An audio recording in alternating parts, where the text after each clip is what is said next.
my goodness. Okay. Okay. How do I do this? How do I do this? Okay.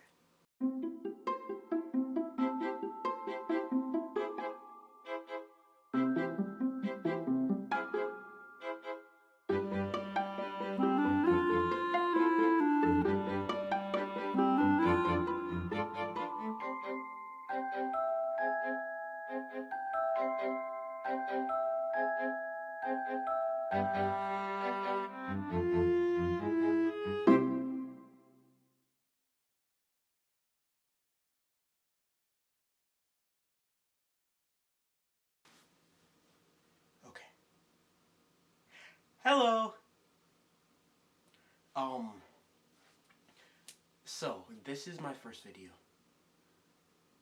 with my new camera, filming next to my bookcase, which I'm so excited about. I filmed one video before this for this channel, using this camera. I watched and read the book of Words on Bathroom Walls, and I made a video reacting to the movie of that, but outside of that I have not recorded on this camera for this channel. And I'm excited to do it today. And that's what we're gonna do. And this video is for Little Fires Everywhere by Celeste Ng. I recently posted my 169th video on YouTube, and I think I may want to start introducing myself at the beginning of videos. So, hello, my name is Kyler and I'm a mess. As in, my channel is a mess. We have lots of things here, far too many to get into right now. Take a look around, although I can't guarantee that you'll be interested in everything. I really hope you do. And I had fun making all this content for y'all. So yes, starting from last year, my sophomore year, I decided to make a conscious effort to read more books. The first book that I ever read for Sproutbound Speculation was All the Bright Places, which is available on YouTube right now. Check it out right here. And yeah, soon after that video, I was exposed to an app that is connected to my school's library, and with that app I can read way more books and I can listen to way more audiobooks. And one of the first books that I checked out on that app was Little Fires Everywhere, and I ended up never reading it. So now, more than a year later, I am reading it. And yes, there are only 20 chapters in this book, and I've just finished chapter 10. I'm going to make another video once I read the whole entire book. But yeah, I just wanted to sit down and take a few minutes, 20 tops hopefully, and talk about what I thought about the approximate first half of the book. It says I'm 43% through, so it's not exactly half, but close. Okay. I went into this book knowing barely anything about it. I knew from just watching the trailer of the Hulu TV show that one of the main characters, their house was lit on fire by somebody, by someone, potentially. And that's basically it. There is a YouTuber that I watch called This Story Ain't Over. She's also a booktuber, and she also read this book recently, and she said she liked it, and her saying that she liked it, I guess, kind of motivated me to start reading it as well. So, yeah, the combination of those two things, I guess, got me excited for the book. I've just wanted to read it for a while, and just the title is really good, and yeah, I finally got to it, and now I'm gonna discuss it. I'm very uncomfortable. I feel just like looking at other YouTubers' videos about books, I am definitely feeling my imposter syndrome. I feel like they're just so more intellectual than me in the way that they describe their books, and they can just describe it in a better way than I. And that's definitely true, but I'm going to try my best. So yeah, this is not going to be collected thoughts at all. Probably won't even be timestamps. Or at least they'll just be very rudimentary timestamps. So yeah, I keep stalling. Okay. I really like this book so far. Literally no problems with it. It's so interesting. And the first thing I want to talk about, or at least mention, is this very interesting thing about it, where we see perspectives of almost every single character, but this book isn't split up by perspectives. In, like, maybe even the same paragraph, Celeste somehow makes us think, makes us see through another person's eyes without it being confusing. It's a phenomenon, and it's so cool. And that's an interesting part of it that I've never seen in any other book. Like, I've read books with multiple perspectives, for example, like the Six of Crows duology, but this doesn't have any perspectives. It's just about all the characters, and I understand how all of them feel. And that's so rare. Yeah, I think, maybe, I don't know. There isn't a main character that is trying to get somewhere. It's just talking about a few of the characters' lives, and it's very interesting. Oh, I should also mention how I'm reading it. So I have the audiobook as well as the ebook checked out. So what I'm doing, I'm just listening to the audiobook and I'm reading along. That's definitely the easiest way I can get through books. That's the easiest method I have. Just, I don't know. Grammar is hard. So yeah, I guess we can like maybe go by character. That may be a good way to do it. Okay. Pearl, we spent, I think, like near to the beginning of the book learning about her and like her actions and stuff. Pearl is literally just trying to get in with the, I can't even remember the last name. It's really bad. I think it's Harrington. Is it Harrington? Nope, it is Richardson. I'm thinking probably of Steve Harrington from Stranger Things. Oops. So yes, the Richardsons, and she's becoming friends. She has become friends with the kids, which is fine, of course. But I just think it's interesting how, like, that dynamic. Lexi, she's definitely my least favorite character, as in I dislike her actions the most. She at the beginning of Lexi and Pearl's relationship, Lexi was just making Pearl her charity case. She was like, "Oh, I'll help you with this. I'm giving you clothes. I'll give you my own clothes." Like, she wants, I guess she kind of wants to be in charge of somebody, or she just wants somebody to, like, for lack of a better term, idolize her, I guess. Kind of the same thing happens with Elena and Mia. Just the way, like, Elena just offers everything to Mia. Like, you can, it's really interesting, because, like, it's condescending, maybe. Like, you can clean my house, and I'll give you money for it. Like, oh my goodness, I really need to take a class or something to figure out how to discuss books, because, like, I always feel like I'm not making any sense. But yeah, I don't know. The characters are a little interesting, and it's an interesting plot, and all the characters, like, I don't really care for Trip. He's just Moody. I feel like he was more important, as in was mentioned more, as in had like a more of a personality near the beginning of the book, so he's kind of faded as well. I'd say like the main characters right now in the book are BB and Mia, and I guess kind of Elena and Mrs. McCullough. Yeah, it's like with the structure that the book has, which is like not a necessarily plot-driven structure. Things are just happening, and the thing that most recently happened is that a person that Mia works with recently mentioned that she dropped her baby at a fire station, and then a friend of Elena has that baby now and is trying to adopt her. So now there's like a whole thing going on with the news about that. So that's interesting, I guess. I should like, let me check my notes, because I'm not making sense. I know I'm not making sense. But yeah, I am liking this book. I wouldn't say I'm loving this book, but it's like it's interesting and I'm not confused by anything, and I'd read it again. So yeah. Lots of things that I quoted, just like random. Oh yeah, I guess I can also talk about. One could argue that it's kind of it's like a semi dystopia, like not really at all. Like, don't take what I'm saying to heart at all, but just the way that their neighborhood is organized. I can't even remember the name of it right now, but like everything is planned to a T. They can't do specific things, and it's realistic enough that it doesn't seem like that much dystopian. It takes place in America, and it's just a neighborhood. but it's like, it's, yeah, again, it's so organized and everything is done a certain way. Honestly, this is maybe the most interesting setting.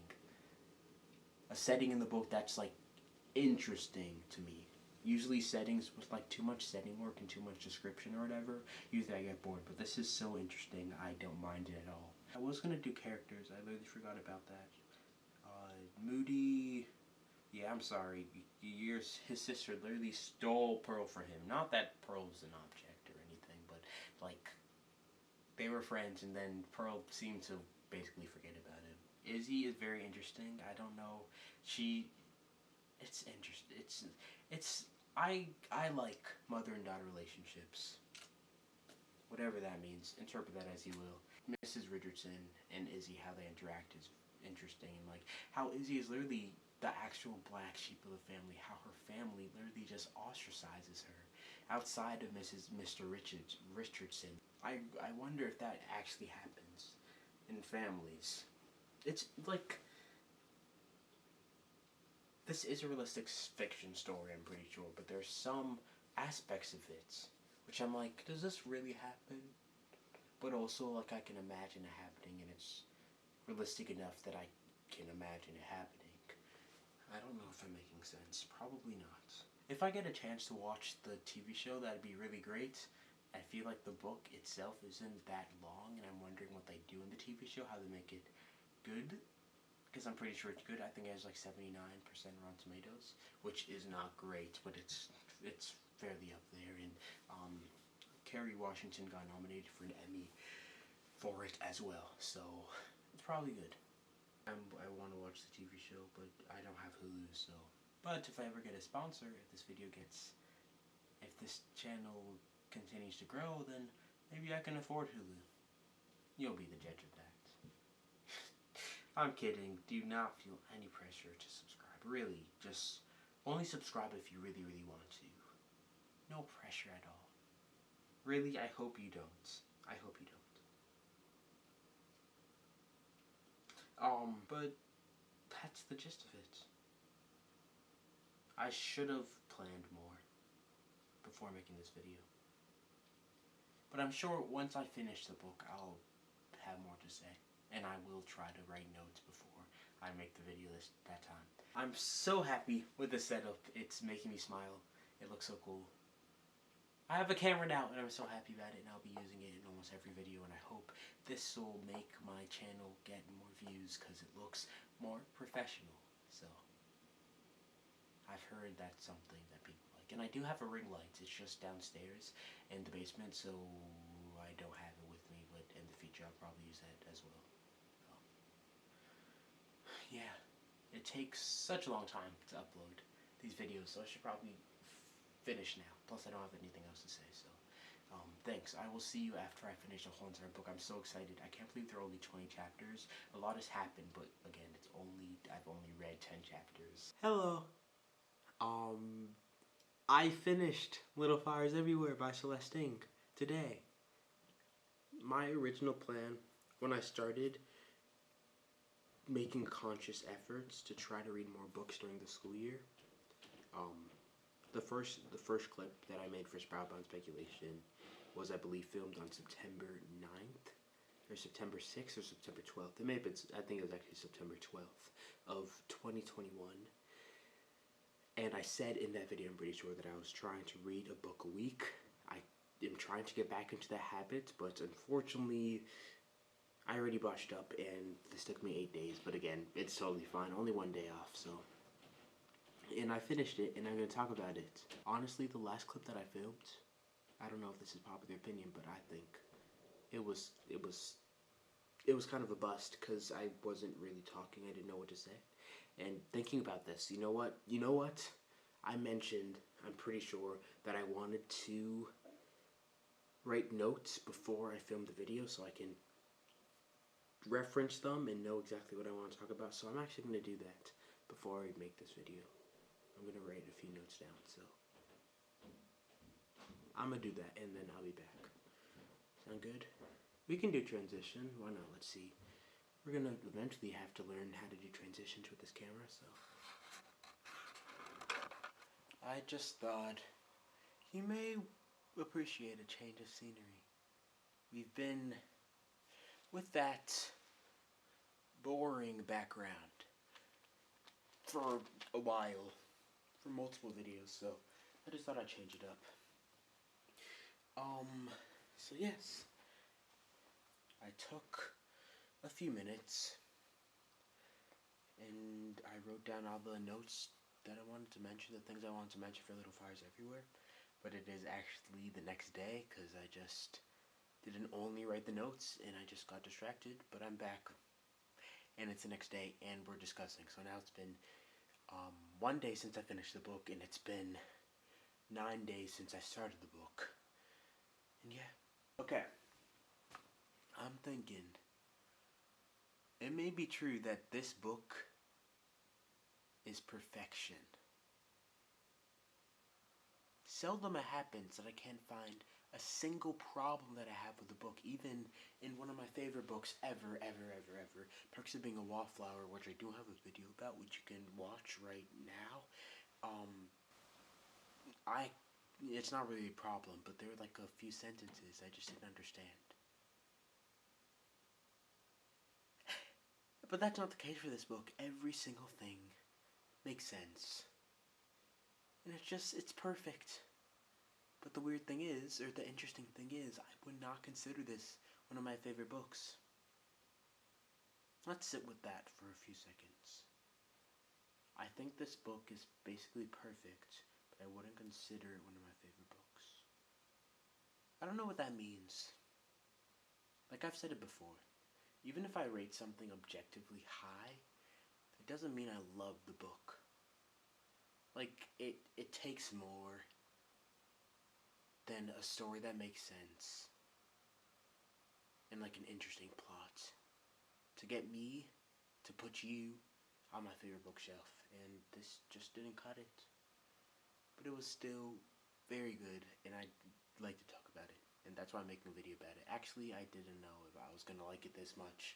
Obviously, I mean, yeah, I didn't really know a lot about the book when I started it, so yeah. So I'm wondering, first question I'm gonna ask, were the Warrens meant to not be whites? It's never explicitly said what race any character is outside of, I guess, Mei Ling and Bibi. And I guess it's alluded to pretty much confirmed that Mrs. McCullough and Mr. McCullough are whites.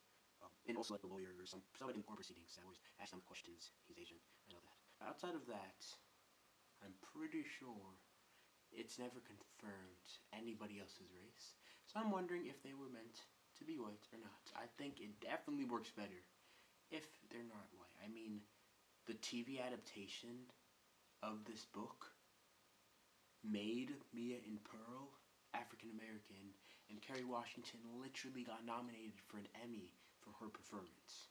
So definitely a good choice.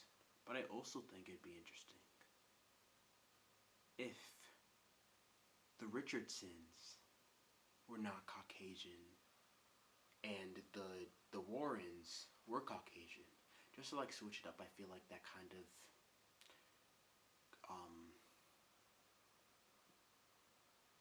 like subvert stereotypes. Like it'd be nice also if we saw people of color, family of color making the bills as well. I don't know. I don't know. Okay. Will I get canceled from this discussion? Potentially, but it needed to be said. Usually I get really frazzled on these videos, but I definitely do feel more of a sense of comfort now that I have my notes written down. But I'd say the themes about this book are influence, reputation, and control over ourselves, as well as our control over others.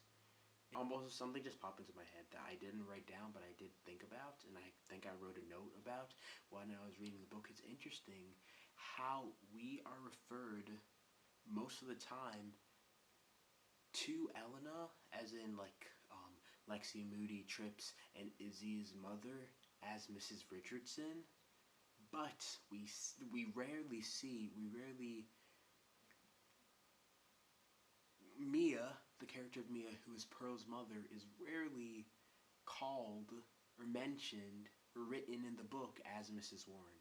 So I think even at the beginning, there's some kind of difference between their relationship with the kids and their relationship with themselves. Maybe I'm just trying to make a bigger deal of it than it is. But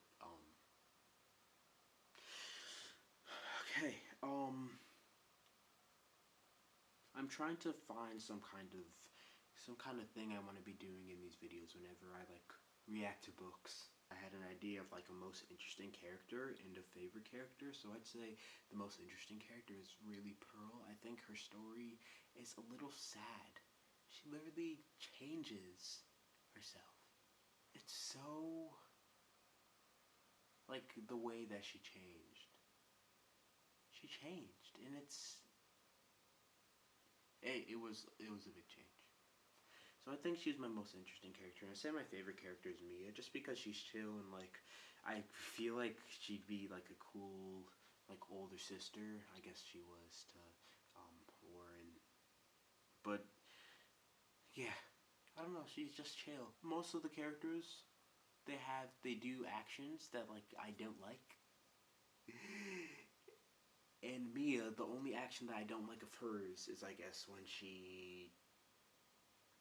she decided to have the baby by herself, to have Pearl by herself and not give it to, what's their last name, to the Ryans. I think they could have sat down and had a conversation about it instead of her making the quick decision without their input. I mean, they had made an agreement and then she's one of the real ones. Yeah, talking a bit more about all the characters outside of Mia, really, and I guess outside of Mia and Pearl, all these characters are so entitled, and there are some parts where I literally just highlighted a line that they said, and I just said wow, and I'm like, is this actually how people think? And I'm pretty sure it is. The obliviousness, it's so baffling. So there's a plot point I guess a plot line in the story where somebody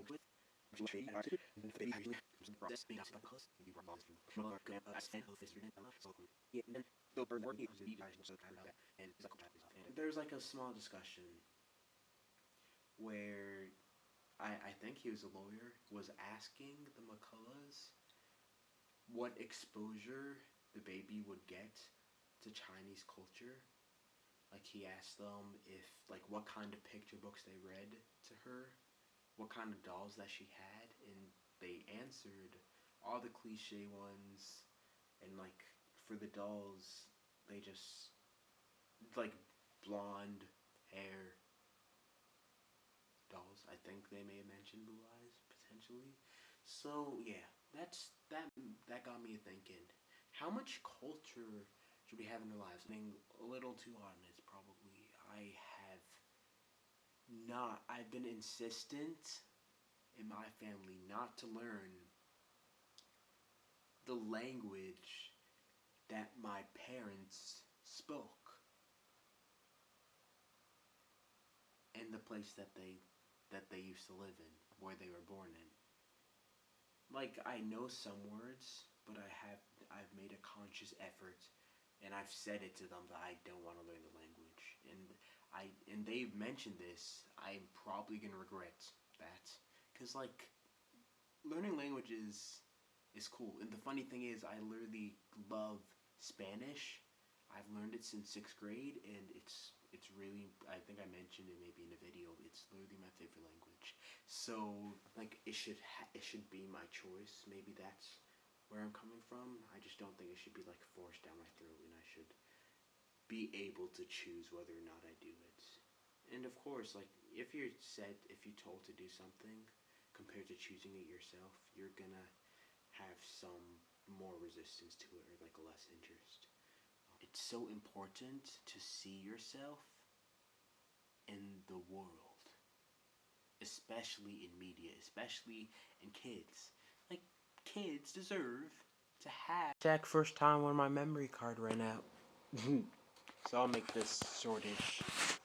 Continuing talking about it because I'm afraid it'll run out again. I deleted some clips though.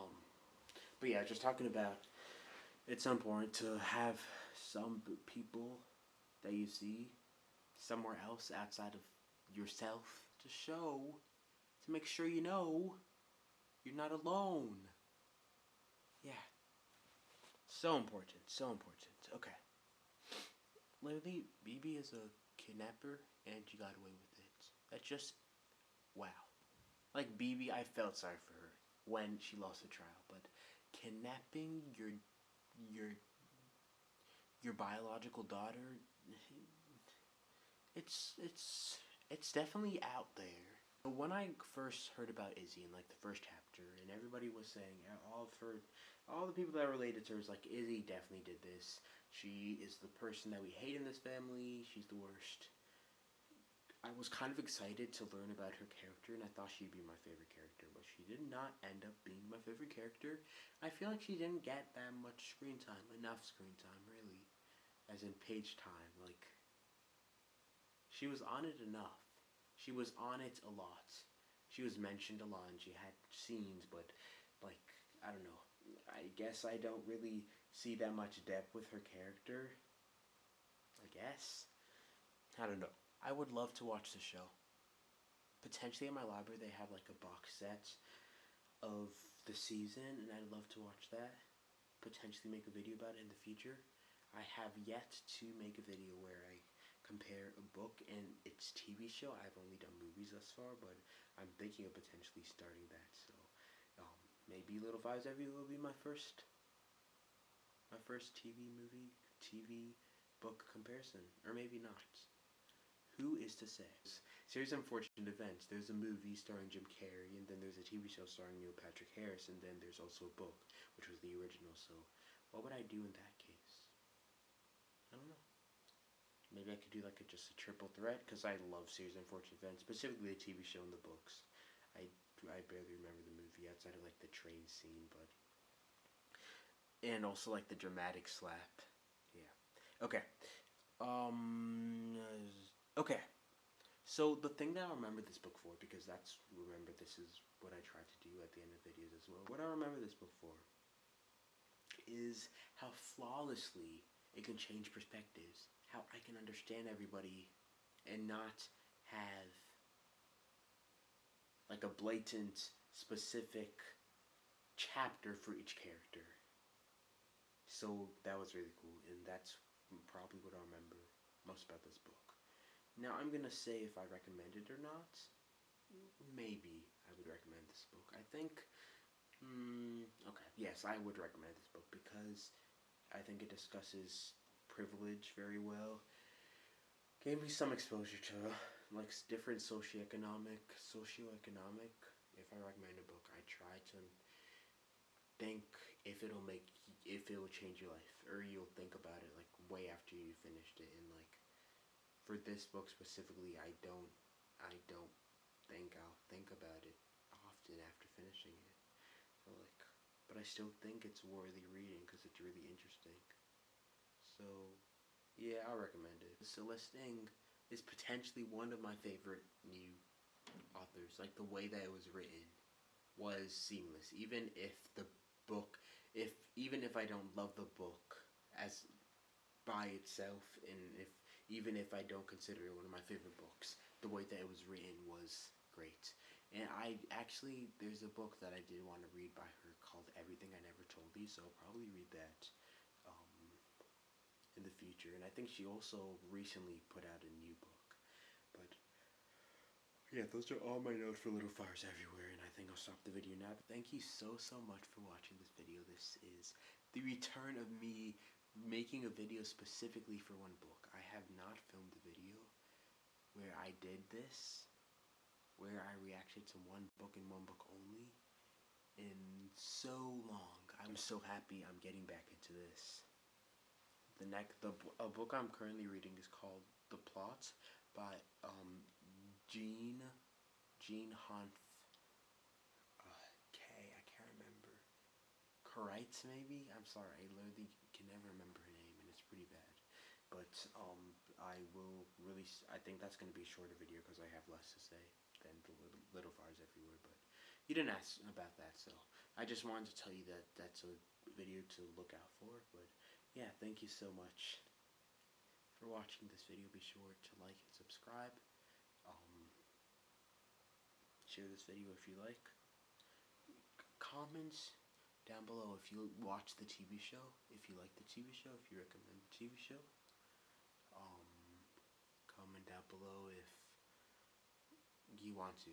It doesn't really matter what I was gonna ask you to comment down below something, but I don't think my brain can take it at this hour because it's literally almost 2 a.m. and also you should be allowed to write whatever you want, so as long as it's nice and it doesn't hurt my fragile self. Before I sign out, I guess I'll talk a little bit about the form of the book, like the format of the book, and why I like it. They're like long chapters. Sorry, generally not really large chapters, but like long paragraphs, at least